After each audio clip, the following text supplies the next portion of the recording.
Olá, boa noite. Veja no Brasil TV.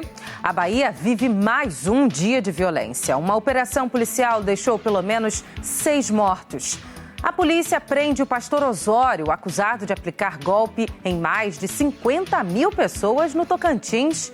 Você também vai ver, em Brasília, bandidos quebram janelas de carros para levar objetos que estão nos bancos. Rastros de cacos de vidro se espalham em diversos trechos da capital e o dono de um carro chegou bem na hora. Acho que estão roubando esse carro aqui agora. Aqui, ó. O meu. É o seu. Tá aí dentro ainda. Fica quieto aí, fica quieto aí. E ainda os impactos do calor forte que atinge diversas cidades do Brasil. Quem trabalha debaixo de sol tem que redobrar os cuidados com a proteção. E com o calorão, fora de época, tá difícil até de pegar no sono. Mas para compensar a noite mal dormida, tem gente dando uns cochilos em horários alternativos. Eu tô afastado, então em casa eu tô praticamente sozinho.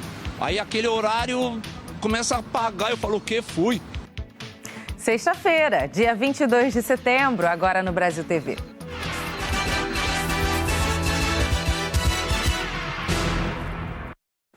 A polícia fez hoje mais uma operação na Bahia e houve confronto com criminosos. Pelo menos 6 suspeitos morreram. O dia estava escuro quando a força-tarefa, formada por policiais federais, civis e militares, ocupou o bairro de Águas Claras, na periferia de Salvador, para cumprir mandados de prisão contra suspeitos de homicídios e de tráfico de drogas. Segundo a polícia, os criminosos receberam os agentes a tiros. Teve confronto em Águas Claras e também na cidade de Feira de Santana, a 100 quilômetros de Salvador, onde policiais também cumpriam ordens judiciais. Pelo menos 6 suspeitos morreram e 13 foram presos. Águas Claras fica ao lado do bairro de Valéria, onde há uma semana as forças de segurança entraram em confronto com traficantes da região. Na BR-324, bem próximo aos 2 bairros, o policiamento também foi reforçado. A operação mudou a rotina dos moradores de Águas Claras. Por causa do clima de insegurança, 5 escolas do bairro suspenderam as atividades. Cerca de 1.700 crianças estão sem aula hoje. Os ônibus do transporte público não estão indo até o final de linha, em Águas Claras e em Cajazeiras 7, bairro vizinho. A Bahia tem registrado uma onda de violência esse ano. Ontem, outros 5 suspeitos, apontados por integrar grupos criminosos, morreram em confronto com a polícia em Simões Filho, cidade da região metropolitana de Salvador, e que também fica perto do bairro de Valéria. A Polícia Civil disse que eles tinham envolvimento no confronto com o policial federal Lucas Caribé, que acabou morto na sexta-feira passada. Os agentes também desmontaram um acampamento utilizado por traficantes em uma área de mata em Valéria. No fim da manhã de hoje, 3 veículos blindados da Polícia Federal chegaram ao Porto de Salvador. Eles vão reforçar as ações de combate ao crime organizado na Bahia. A polícia prendeu o pastor Osório, acusado de golpes contra mais de 50 mil pessoas. O pastor Osório José Lopes Júnior passou a noite na casa de prisão provisória de Gurupi, no sul do Tocantins. A polícia procurava por ele desde quarta-feira. Ele estava escondido na fazenda de familiares. O pastor Osório desembarcou em Palmas há uma semana e seguiu de carro até a fazenda onde ele foi preso ontem. Ele já havia sido preso há 5 anos numa outra investigação sobre golpes em fiéis. Desta vez, ele foi alvo de uma operação da Polícia Civil do Distrito Federal. Segundo as investigações, os suspeitos induziam as vítimas a acreditar que, se entregassem dinheiro a eles, receberiam quantias milionárias no futuro. Eles abordavam as vítimas nas igrejas e também usavam as redes sociais. Segundo a polícia, os suspeitos movimentaram, em 5 anos, mais de 156 milhões de reais. O grupo era formado por 200 golpistas, incluindo dezenas de pessoas que se auto-intitulavam pastores. Na quarta-feira, a pastora Maria Aparecida Gomes Barbosa foi presa em Jaraguá do Sul, em Santa Catarina. Ao ser questionado na porta do Instituto Médico Legal, o pastor Osório respondeu com poucas palavras. O senhor movimentou todo esse dinheiro mesmo nesses anos de 2018, 2022? A justiça provará para vocês. E esse esquema que acontecia, como que acontecia? Não tenho nada a falar. Pode ser? A defesa de Maria Aparecida Barbosa, presa na operação, disse que ela também é vítima de Osório José. Como se não bastassem os roubos de veículos, agora bandidos também quebram as janelas dos carros para furtar objetos que estão nos bancos. Em Brasília, rastros de vidro quebrado são resquícios da ação dos criminosos. De janeiro a agosto deste ano, 872 veículos foram roubados por criminosos no Distrito Federal. Uma média de pelo menos 3 registros todos os dias. Em muitos casos, os bandidos não chegam a levar os veículos, mas se aproveitam para furtar o que tem dentro deles. Foi o caso do Jonas. O carro dele já foi alvo de bandidos 3 vezes, só na região do Plano Piloto. A última vez que o Jonas foi vítima desse tipo de crime, ele foi com a namorada ao planetário e, na hora de ir embora, a surpresa. O vidro traseiro foi quebrado e materiais de trabalho levados. Um prejuízo de R$350. Fui surpreendido por um indivíduo olhando pelo vidro do passageiro do meu carro, olhando o que tinha dentro, né? Eu saí correndo para assustar ele, tá? Eu gritei e quando eu cheguei eu já tinha percebido que ele tinha arrombado o vidro de trás do meu carro e de mais outros 4 carros que estavam estacionados aqui na mesma hora. Aqui no estacionamento do Planetário tem as marcas dos últimos estragos feitos pelos bandidos. Tem vários estilhaços de vidros espalhados pelo chão. Um sinal de que mais carros foram alvos de criminosos por aqui. De janeiro a agosto, a Secretaria de Segurança Pública registrou mais de 4.000 casos de furtos em veículos. A média é 18 ocorrências diárias. No setor hoteleiro sul, quebraram o vidro do carro do Breno para pegar 2 casacos que estavam no banco. A gente para no estacionamento público e até num local movimentado, só que a gente não tem a segurança. Falta um pouco de, vamos botar assim, de um amparo, né, da segurança para a gente. Na semana passada, um flagrante no eixo monumental. Acho que estão roubando esse carro aqui agora. Aqui, ó. Meu. É o seu. Tá aí dentro ainda. Fica quieto aí. Fica quieto aí. O suspeito saiu correndo e, ao atravessar a rua, foi atingido por um ônibus. Segundo os bombeiros, ele perdeu uma perna no acidente. Motoristas e frentistas estão preocupados com a insegurança nos postos de combustíveis em São Luís, no Maranhão. Alguns estão até fechando mais cedo. Eles trabalham com o alerta ligado. E à noite o medo de assaltos aumenta. Os funcionários dos postos de combustíveis em São Luís reclamam da insegurança. Não é difícil encontrar alguém que viveu ou que conhece alguém que foi vítima de bandidos. Há poucos dias mesmo assaltaram o gerente geral do nosso posto, entendeu? Motoristas e motociclistas também reclamam que, ao parar no posto para abastecer, viram alvos dos assaltantes. Assalto, às vezes acontece muito, né? A cidade tá perigosa aí. Geralmente, quando eu tô com ela, a gente um abastece, o outro já fica de olho ali, né? Pra justamente tentar remediar qualquer situação que venha acontecer desagradável. A insegurança é um dos motivos que estão levando muitos postos a mudar o horário de funcionamento. Alguns postos aqui da capital estão encerrando o atendimento no início da noite. Na última terça-feira, imagens feitas por câmeras de segurança flagraram um assalto a um posto de combustíveis no bairro do Renascença. Os criminosos aproveitaram o momento em que um cliente parou para abastecer o carro. Quem trabalha à noite ou durante o dia diz que os postos são alvos frequentes de assaltantes e, mesmo com a segurança particular, precisam de um reforço no policiamento. Tem que estar sempre ligado. Aqui são 2 frentistas a noite toda e é um olho no peixe e outro no gato.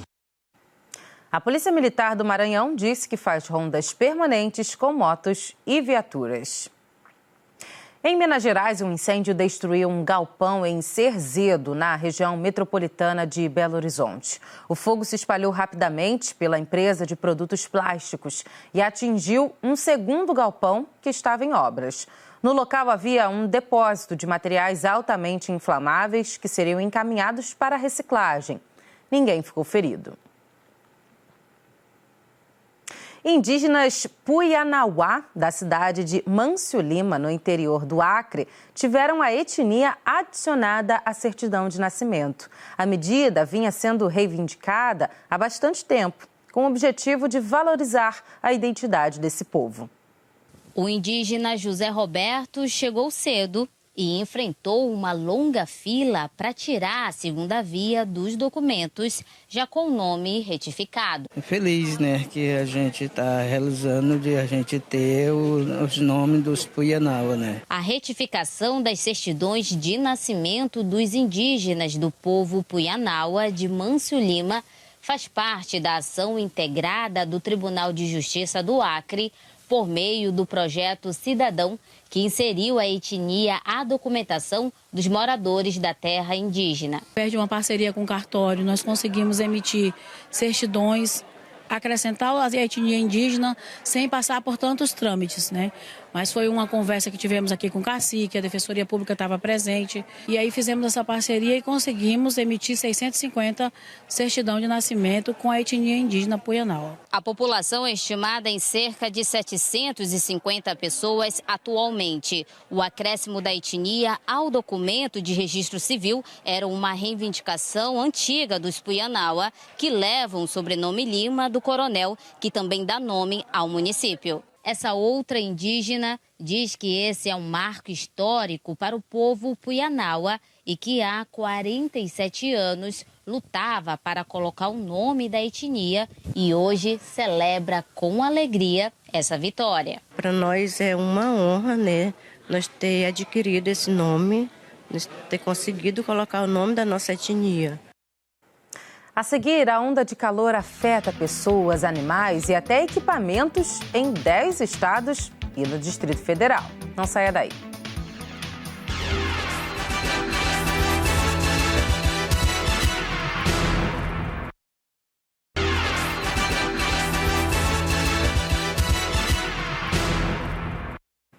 Brasil TV de volta e com um calorão fora de época que atinge 10 estados do Brasil e o Distrito Federal. Quem trabalha na rua, debaixo de sol, tem que redobrar os cuidados.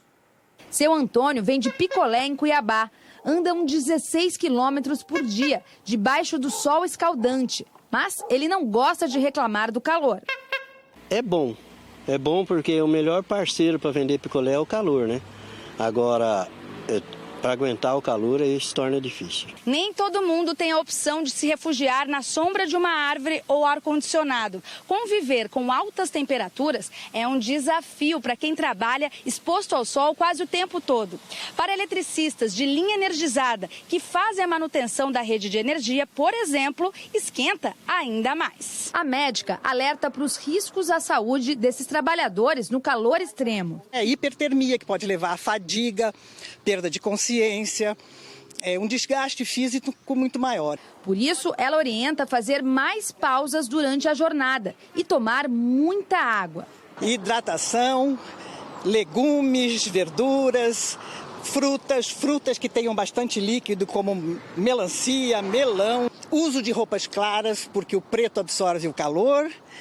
E procurar uma sombra. Para proteger a pele, em Campo Grande, Mato Grosso do Sul, esses funcionários da construção civil estão recebendo protetor solar junto com os equipamentos de trabalho. Assim como as vestimentas, capacete, luvas e tudo mais que você oferece, o protetor solar é indispensável hoje numa região como Campo Grande, com índice ultravioleta muito alto, como nós estamos passando agora nessa semana, né?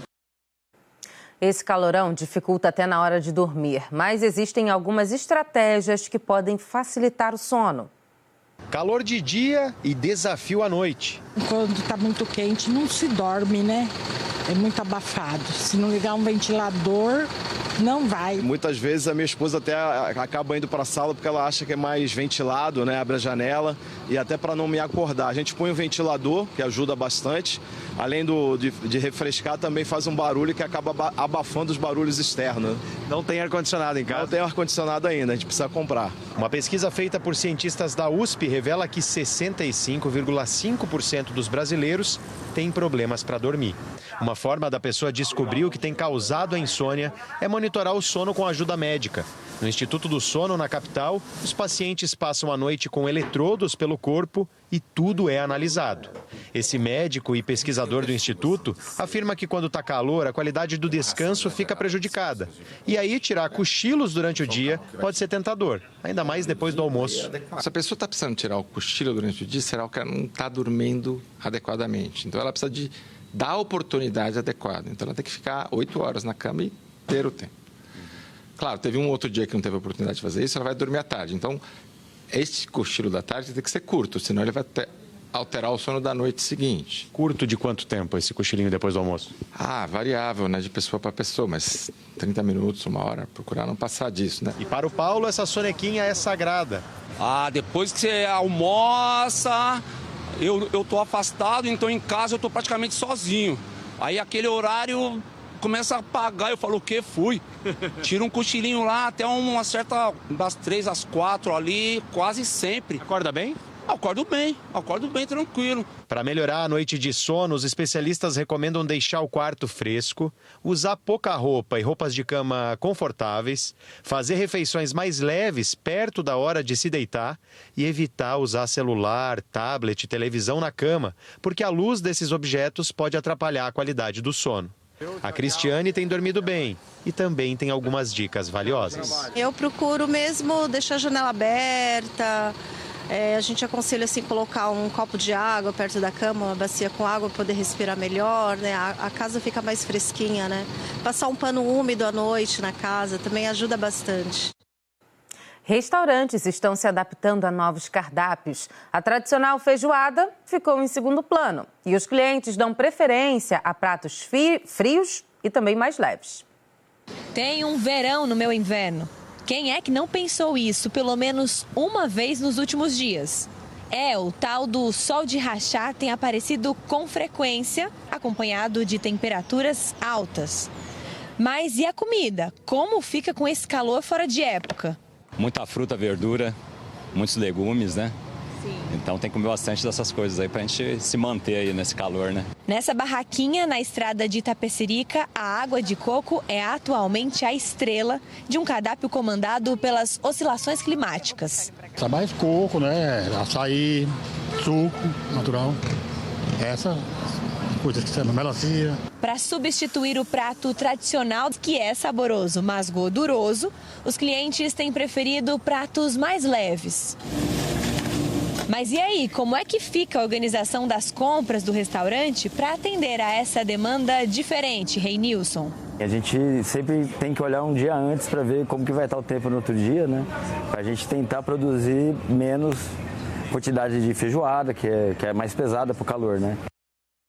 O calor forte também expõe os animais a risco. É preciso tomar uma série de cuidados para garantir a saúde dos pets. Se você está com calor nesses dias de temperaturas altas, que tem beirado os 40 graus, imagina só o seu pet. Para ajudar os bichinhos a enfrentarem os dias quentes da melhor forma possível, na casa da Camila, que mora em Prudente, não tem faltado água gelada, cubinhos de gelo para refrescar, sorvetinho de água de coco e banho toda semana. Nessa época a gente tem que redobrar o cuidado porque eles também sentem muito calor. Coloco o ventilador para arejar a casa por completo e fico assim nos cuidados, observar se está ofegante ou não. Além dos cãezinhos, em casa a Camila também tem 12 aves, como o pequeno Mel. E por aqui, elas também recebem vários cuidados especiais para enfrentarem as altas temperaturas. Para deixar as aves bem confortáveis, mesmo no calorão, no local onde elas ficam tem potinhos para banho, umidificador de ar e, eventualmente, uma borrifadinha de água nas gaiolas. Se eles se sentirem confortáveis, eu coloco o borrifador e aí eles se divertem, ficam todos molhadinhos e ficam frescos também. Este médico veterinário explica que além desses cuidados que a Camila já toma em casa, existem também outras formas de dar suporte aos pets nos dias quentes. Tem alguns artefatos também que pode se usar, alguns tapetinhos gelados que a gente fala, que os clientes gostam de comprar para deixar o animal, eles deitam com um contato aqui ventral aqui da barriguinha, Com o tapete ele resfria e dá bastante conforto na hora do calor. E até mesmo bebedouros que pode colocar no congelador, brinquedos também que podem colocar no freezer. Essa onda de calor também aumenta as chances de queimaduras e outras lesões que podem ser causadas por passeios feitos em horários de maior incidência solar. O asfalto fica muito quente, né? E pode ter queimaduras em coxim, né? E ferimentos aí que são desagradáveis e acabam incomodando muito o animal. E se em algum momento do dia seu cão ou outro bichinho apresentar sinais de exaustão, como respiração ofegante excessiva, a recomendação é procurar ajuda profissional imediatamente. No caso, é bom correr para o veterinário, que nesses casos a temperatura pode estar acima de 41, isso daí pode ter uma hipertermia maligna, começa a ter dano tecidual grave, até mesmo o animal pode ter uma parada cardiorrespiratória, em casos mais graves, tá? No caso das aves, elas também você percebe, se caso a ave tiver com alguma dificuldade respiratória ou respirando com o bico aberto, é bom levar logo ao veterinário, né, para poder dar uma fonte de oxigênio e até mesmo averiguar o que possa estar acontecendo. E as altas temperaturas podem causar superaquecimento em equipamentos. O repórter Gabriel Luiz dá dicas para evitar danos nos celulares. O celular realmente não foi feito para ficar no calor. A Apple, por exemplo, diz que suporta uma temperatura ambiente de até 35 graus. Depois disso, ele desliga sozinho. Isso porque o calor pode causar danos às placas internas e, principalmente, à bateria. E eu explico por quê. É que a bateria é feita de lítio, um metal. E como o metal é um ótimo condutor de energia, ele também esquenta fácil. Quando a bateria esquenta, ela descarrega mais rápido e perde a vida útil. Sabe quando você sente que ela não dura tanto assim? Em alguns casos, a bateria pode até inchar por conta da temperatura. Então, se liga nessas dicas. Evitar o uso do celular debaixo do sol. Não carregar em lugar quente, por exemplo, dentro do carro. Não mexer enquanto carrega. Poupar as forças do celular para não aquecer ainda mais. Ou seja, diminuir o brilho da tela, evitar usar a câmera e, se for o caso, desativar funções de conexão, como Wi-Fi, Bluetooth ou localização. Tirar a capinha, porque ela funciona como se fosse uma roupa e faz segurar o calor. Evitar deixar no bolso para não ter qualquer risco de queimadura. E deixar o aparelho esfriar naturalmente. Olha aí o perigo quando o celular esquenta. Isso foi em dezembro de 2020. O carro estava fechado, pegando sol. E aí virou uma estufa. E a bateria pegou fogo mesmo. Saiu até fumaça. O motorista tinha esquecido o celular dentro do carro. Quando eu cheguei lá, o fogão já estava em cima do painel do carro. Um perigo. E a gente encerra o Brasil TV com um festival internacional de folclore que traz uma mistura de culturas a São Luís, no Maranhão. Costumes e danças de vários países preservados. Tradições que chegaram até o estado através do Festival Internacional do Folclore do Maranhão, que fez uma apresentação especial no centro da cidade. A valorização da cultura maranhense é reconhecida pela cultura mundial. Então é um momento ímpar, um momento único, que eles consomem a nossa cidade, né, para mais de 120 países, aqui representados pelas 8 delegações que estão em São Luís. O cortejo acontece há 10 anos na capital e reúne gente de vários países. A ideia é mostrar a diversidade das culturas e também o que é tradição. O Grupo do México mostrou a riqueza das tradições folclóricas com a música, a dança e os trajes tradicionais. Para Romina, que visita São Luís pela primeira vez, o México tem muitas coisas boas, mas o melhor é o folclore e as pessoas que representam a cultura. Nós que representamos a sua cultura e o seu povo e as tradições que vêm das raízes da história mexicana. Durante a apresentação também deu para encontrar um ritmo bem conhecido, o carimbó do Pará. Na roda, mulheres com saias coloridas e rodadas. Essa mistura é muito boa, né? Dividindo, trocando experiências um grupo com o outro. É assim um momento ímpar, né? De estarmos aqui juntos. Com o cortejo, as manifestações culturais foram para mais perto do povo. Um momento de encontros, de valorização das manifestações folclóricas por meio da arte. Achei lindo, é importante, né? A gente trazer a cultura de outros países para o nosso estado. E sem falar que tinha gente também no Brasil, né? Eu achei diferente, né? Até porque é uma cultura que geralmente nós não somos acostumados a ver. Nós sempre estamos acostumados com a nossa cultura aqui brasileira. Então, eles puderam trazer um pouco da cultura dele, né? Isso mostrou os ritmos deles que são diferentes, as danças. E eu achei bem legal. O Brasil TV fica por aqui. Outras notícias logo mais no Jornal Nacional, às 8h30 da noite, hora de Brasília. Uma ótima noite para você e um bom fim de semana.